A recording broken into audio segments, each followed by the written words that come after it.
hari ini, LGBT semakin dibiarkan semakin beranai.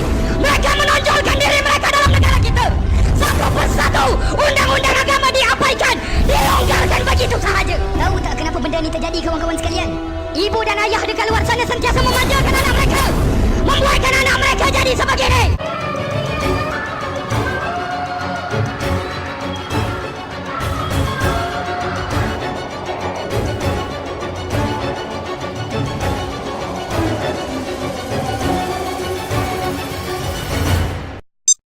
LGBT.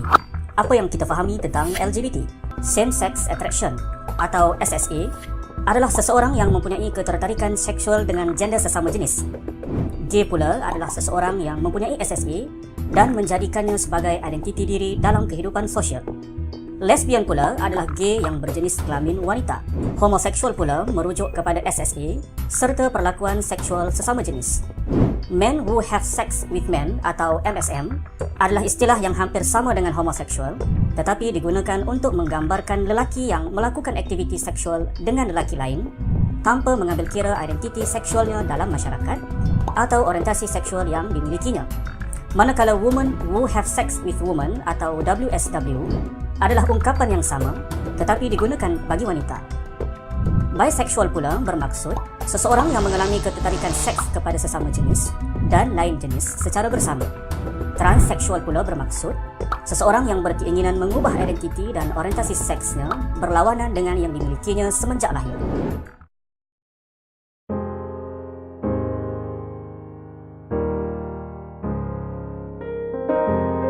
Bismillahirrahmanirrahim. Assalamualaikum warahmatullahi wabarakatuh.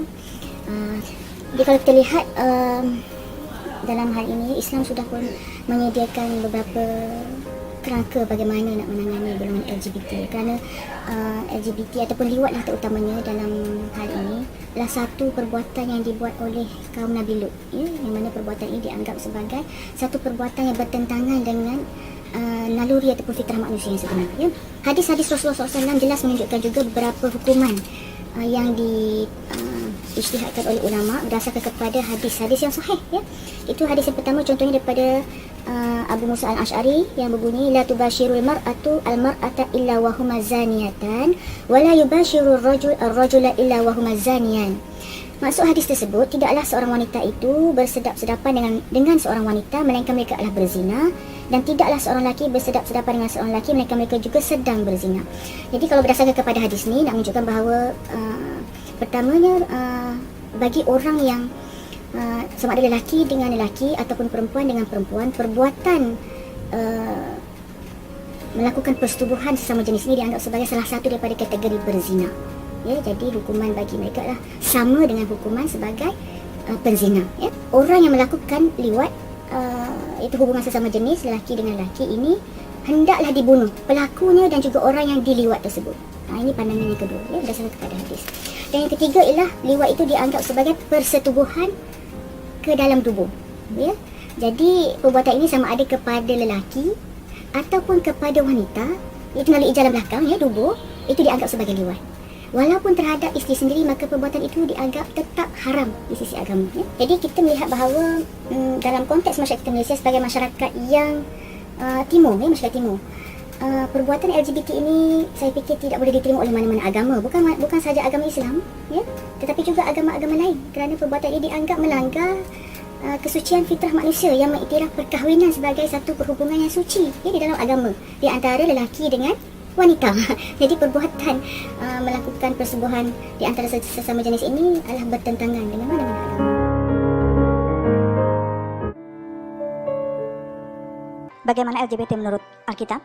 Kita akan mendapatkan penjelasan dari Gembala GBI Rok Palangkaraya, Bapak Pendeta Kristianus Freddy. Pengertian LGBT menurut Alkitab dan apakah itu berkenan di hadapan Tuhan, Pak? Pertama-tama yang kita perlu ketahui adalah bahwa Tuhan itu mempersatukan antara pria dan wanita, Adam dan Hawa, bukan Adam dengan Alyong. Itu yang pasti, ya. Jadi Adam dan Hawa. Nah, itu ada tertulis di dalam Alkitab.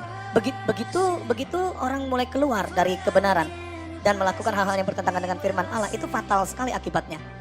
Nah oleh sebab itu pada waktu ada orang-orang yang bisa melanggar kebenaran sebagai contoh dalam Alkitab, Roma pasal yang pertama dari ayat yang ke-25 di sana dikatakan, Sebab mereka menggantikan kebenaran Allah dengan dusta dan memuja dan menyembah makhluk dengan merupakan pencipta yang harus dipuji selama-lamanya. Amin.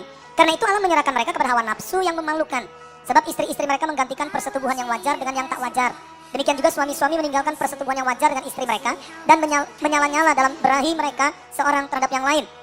Sehingga mereka melakukan kemesuman laki-laki dengan laki-laki.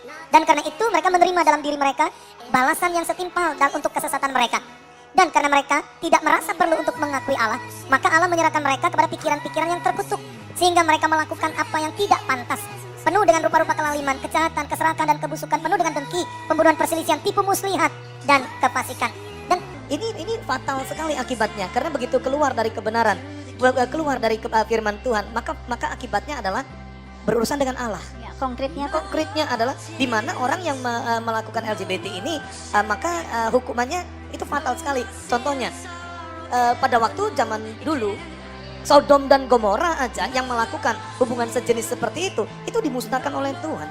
Baru 2 kota, apalagi kalau itu sampai dunia dapat kita kita dapat memperkirakan hukumannya yang murka Allah. Berarti hanya tinggal tunggu waktunya aja. baik.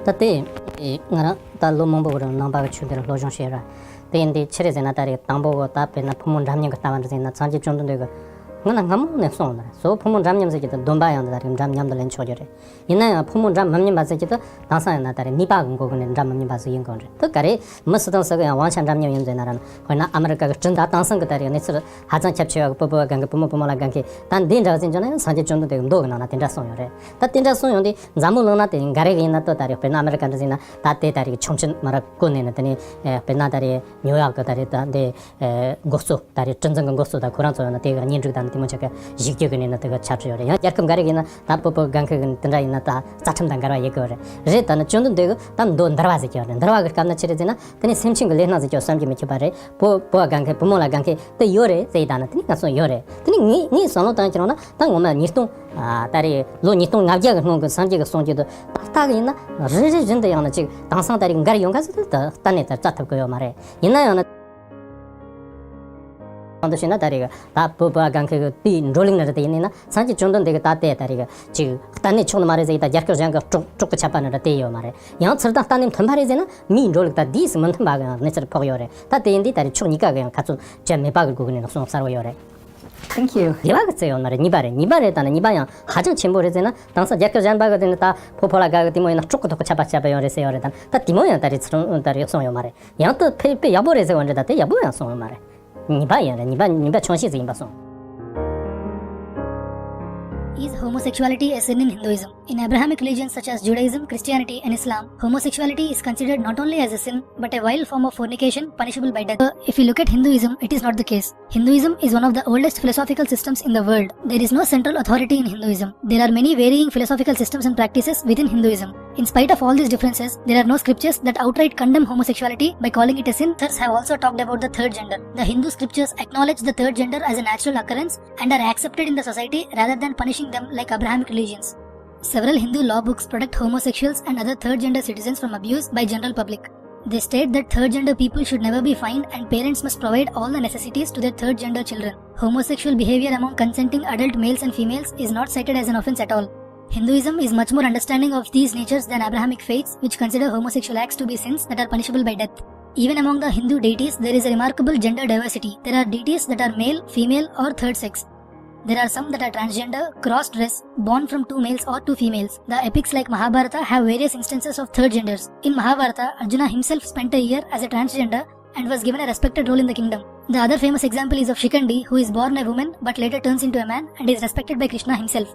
All these examples prove that homosexuals and other genders were not only accepted in the society as normal people but are respected as equal human beings. Krishna teaches in the Bhagavad Gita that every person's character is determined by individual behavior, not body type, and everyone can reach the supreme destination. The Bhakti scriptures further emphasize qualities such as love, compassion, and kindness towards all beings. This is the reason every human being, irrespective of their sexual orientation, must be embraced and not persecuted or hated. Secara keseluruhannya, semua tamadun tidak menyokong budaya yang dibawa oleh golongan LGBT ini kerana sudah terang-terangan terpesong dari ajaran agama masing-masing. Dari segi hukuman pula, bagi semua tamadun adalah mati, namun golongan ini tidaklah didiskriminasikan dalam masyarakat dan diberi peluang untuk kembali ke jalan yang benar. Akhir sekali, dalam konteks Malaysia, bagi aspek hak asasi yang diperjuangkan oleh golongan ini adalah tidak wajar kerana kumpulan ini memperjuangkan hak mereka dengan mengusulkan agar memansuhkan Akta 574 yang mengharamkan liwat dan seks songsang luar takbir kerana pengharaman tersebut bertentangan dengan prinsip kebebasan manusia.